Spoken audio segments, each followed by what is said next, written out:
Some time ago, I found out that on Xbox 360, it was possible and much easier to make a wheel detach from a vehicle than on PC. I checked it out and it was true. Furthermore, player opinions online clearly indicate that the damage model was indeed downgraded in other versions of GTA 5, whether the PC version or those released on later console generations that came after the Xbox 360 and PS3. Recently, an incredible mod for GTA 4 also came out, Fusion Fix. I keep on going on about it all the time, but that's because when modders create a work of art, in my opinion, it's worth giving it some spotlight. Fusion Fix fixes a whole bunch of bugs in the PC version that often didn't exist on console versions, PS3 and Xbox 360. Why am I talking about all this? Well, that's just how it is with Rockstar. They're infamous for, unfortunately, constantly breaking their games when porting them to new platforms. GTA 5 is no exception. You can really find quite a lot of things that, back in 2013, when the game released on consoles, simply work better. First, we'll go through a series of individual things that are missing in newer versions. These are completely exclusive to the PS3 and Xbox 360 versions. We'll start with the fact that right next to the satellite dishes and sandy shores, in the original versions, scientists and FIB agents would spawn, along with a unique black unmarked buffalo, which couldn't be obtained anywhere else. In later versions, only the scientists remained, and the car was replaced with a white van. If you look closely, Noose agents in newer versions of GTA 5 do have their tactical goggles, but for God knows what reason, because they never actually use them. They're just sitting on top of their helmets. In the original versions, Noose officers wear their goggles over their eyes, which, as you might imagine, makes a lot more sense, since they're not just a pointless decoration there. Another thing applies exclusively to the very first version of GTA 5 on PS3 and Xbox 360, the version untouched by any updates. On Vespucci Beach, you could originally come across a sculpture modeled after a real-life artwork. Later on, it was replaced with some weird, rusty, and rather unattractive thing. Apologies to art experts if I'm wrong. Either way, this happened because the creator of the real sculpture on which the original was based probably didn't want their work to appear in GTA 5. Let's keep going. Rain. First of all, it's much more visible and denser on the Xbox 360. But that's still not the main thing. What really knocks you off your chair is a certain effect that simply doesn't exist in later versions. During a downpour, you can see these clouds of rain in the air being pushed by the wind. The effect is fantastic, especially because this is exactly what you see in real life during this kind of weather. It's windy and pouring, so the wind can push and toss entire clusters of raindrops while they're still in the air. Overall, it looks really impressive, and on PC, there's nothing like it. In GTA Online in old consoles, and only on old consoles, there was a window tint option called Pure Black, which, as the name suggests, made the car windows completely pitch black. In later versions, this upgrade evaporated. The culprit was the first-person camera. Playing in first person, the player simply wouldn't be able to see what's happening outside. This, of course, is unrealistic, because in real life, tinted windows work asymmetrically. From the outside, the vehicle interior remains invisible, while the driver and passengers can see outside without any problem. In GTA 5, this effect wasn't implemented, so fully black windows completely blocked visibility from the first-person camera. To deal with this, the pure black option was simply thrown in the trash. In the prologue funeral scene, if we take a closer look at Dave Norton, the agent who made it possible for Michael to fake his death, we quickly notice that he looks different on 7th generation consoles than he does today.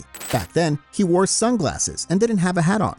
Honestly, I have no idea what possessed them to change this. Dave in the original version looked exactly like he should. You know, like some shady little agent with access to money. It seriously fit who Dave is. In newer versions, he looks more like some helpless old geezer who just escaped from a retirement home.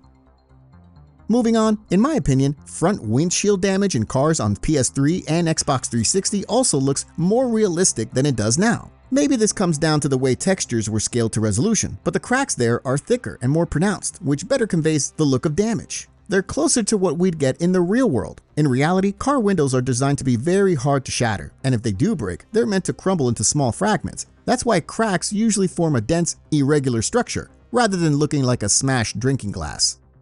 Some time ago, someone told me that a C4 stuck, for example, to a car's bumper would explode if we started hitting that bomb and bumper against, say, a wall. I checked it out, but without a positive result. But it turns out that the verdict would be completely different if I had been verifying this on a console, because there, as you can see for yourselves, the effect is entirely different. And from what I also read online a few days ago, in reality, C4 type charges do not detonate from impacts or shocks. They require a detonator. So good old common sense fails here. Paradoxically then, the PC versions behaves more realistically, although to be honest, I personally prefer the more gameplay friendly option we have on Xbox 360 and PS3. Another thing that was potentially removed because of the first-person camera is how characters hold the phone during conversations when they're in cars. In newer versions of GTA 5, characters don't hold the phone up to their ear. They talk as if on speakerphone. Maybe that's actually a good thing. The game isn't reinforcing bad habits, especially since, supposedly in the United States, as we can read on the website of the National Highway Traffic Safety Administration, quite a lot of people die on the roads because of phone usage. Another element that was toned down in 8th generation versions is the intensity of certain visual effects. This includes the drunk effect, being high, as well as the effects accompanying Trevor's rampages. Moving on, I get a strong impression that the basic rectangular shadow under vehicles is also more pronounced in the 7th generation versions. A similar impression applies to car headlights and lighting in general. I don't know if it's just in my head, but they really seem to stand out more and give the overall impression that the light is simply more intense. I have a similar suspicion regarding the screen shake effect during very fast driving. If there is a difference, it's subtle. But one thing that can definitely be said is that on 7th gen, you feel the speed much more strongly, and at the same time, in a cooler way.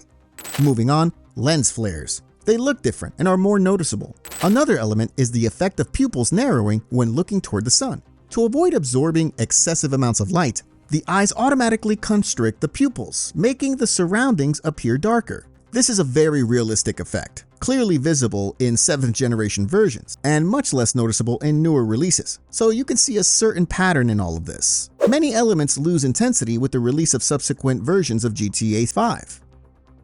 And now, a small curiosity. Confederate flags were removed from the game and replaced with the United States flags, or removed entirely depending on the version. A similar move was also applied in the Trilogy Remaster, which, first of all, obviously goes against the controversial nature of GTA, and second, is probably a pretty big downside for hardcore opponents of censorship. Something that is also a recurring pattern is that on 7th generation consoles, certain events in the game would happen more often than on later ports. Probably the most commonly reported example by players is Los Santos Airport. More specifically, how often you can witness a plane taking off or landing. In later generations, this happens much less frequently than on 7th gen. During my tests on the newest version, over the course of 10 minutes, the only thing I witnessed was a single plane landing, but it spawned directly on the runway, and then started partially sinking under the map. Theoretically a minor detail, but it's exactly these kinds of small things, like plane takeoffs, begging homeless NPCs, or jets flying over the military base, that make the game feel like its world is alive. So any regression in this area is simply a downside, especially since this doesn't apply only to planes.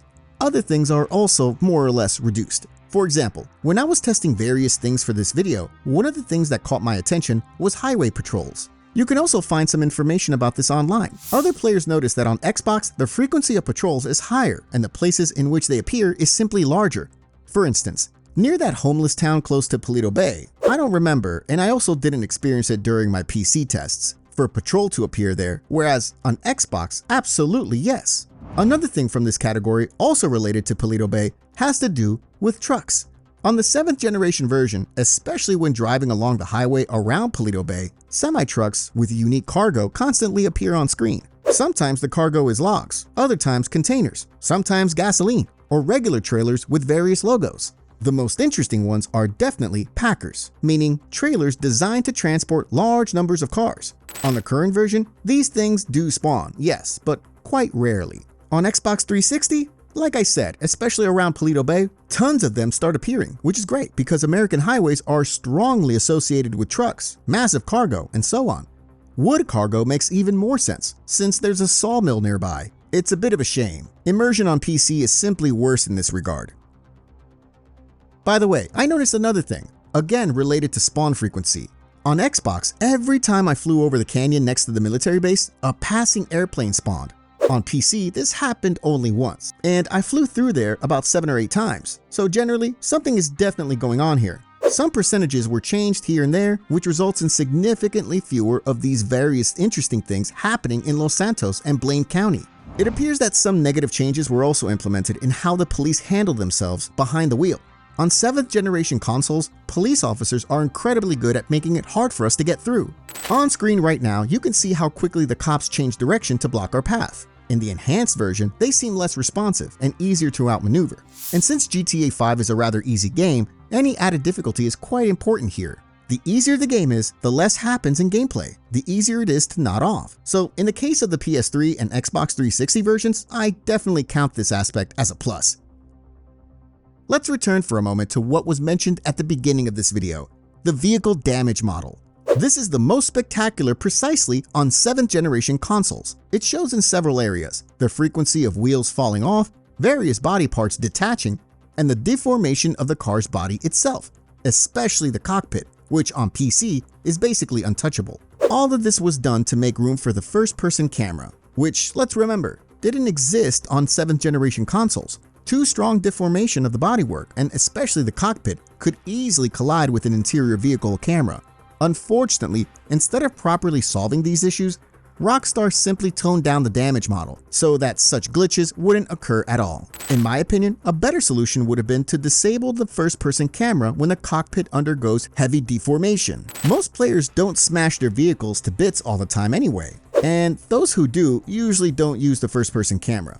Because, after all, these kinds of destruction look funny, and to laugh at them, you need to play in third-person view. Now listen up, here's in my opinion, probably the most crucial thing, which I honestly think is almost deliberately messed up in every PC port of the series: the color palette. GTA 3, GTA VC, and especially GTA San Andreas all had the same issue. On the PS2, the games ran on colors that perfectly matched the vibe of each title, creating a unique atmosphere throughout. GTA 3 with its greenish-blue rains, Vice City with that beautiful yellow midday glow, and probably the most iconic of all, the almost otherworldly orange sunsets in GTA San Andreas. And on PC, total disaster. GTA 4, same story. Recently, in one of my videos, I discussed Fusion Fix and what it improves. One of the main points I highlighted was the color palette. Again, it was completely botched on PC. And with GTA 5, we see the exact same thing. Of course, this isn't just my personal opinion. Online, players complain about the same issue. The color palette on 7th generation consoles is absolutely wonderful. You could even say it changes the entire experience of GTA 5. It's technically the same game, but the colors make the experience feel more intense. Your perception gets a nice little boost from them. In some shots, the game even looks more Hollywood. You know, more like those old Los Angeles films where the colors are highly saturated. It literally makes everything look more interesting. Trees, the sky, the streets, everything looks more alive. Beyond just the vibe, the colors also make more elements to stand out. Comparing this version to the current one, I felt that in the newer version, it's much easier to get the impression that everything blends together. There's also that bluish-gray haze that accompanies gameplay, which ruins the sunny Los Santos feeling and makes the world look kind of dusty. I'm not really sure how to describe it.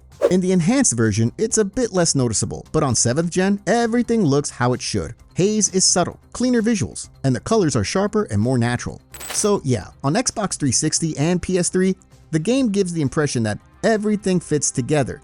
Every element feels right, and the contrast is much better balanced. Playing GTA 5 on Xbox 360 reminded me why I loved this game in the first place. It had a vibe much closer to the older GTA titles. Of course, graphically, GTA 5 Enhanced is incredible, but with all those graphical upgrades, many elements that contributed to the atmosphere, which I've just described, simply got thrown out. Now let's briefly look at something that ties into the previous point. I'll show you two locations: the Vapid car dealership in southern Los Santos and the entrance to the hospital roof in Strawberry. Only on the 7th generation version is it clear that developers actually created simple interiors for these locations. On PC, they exist too, but honestly, you really have to look closely to notice them. On an Xbox 360, when you drive past, it immediately jumps out at you. Other things worth mentioning: GTA 5 on 7th gen consoles gave an incredible sense of the world's vastness. You truly felt like an ant in it. The HUD in these versions was far more distinctive. The colorful map, the radar with a border, and a much more pleasant weapon wheel design. I won't dwell too much on it because you really have to see it and compare for yourself. The wasted and busted effects also sounded more serious and dramatic than on PC. The sound on 7th gen consoles just feels heavier, like something genuinely bad happened.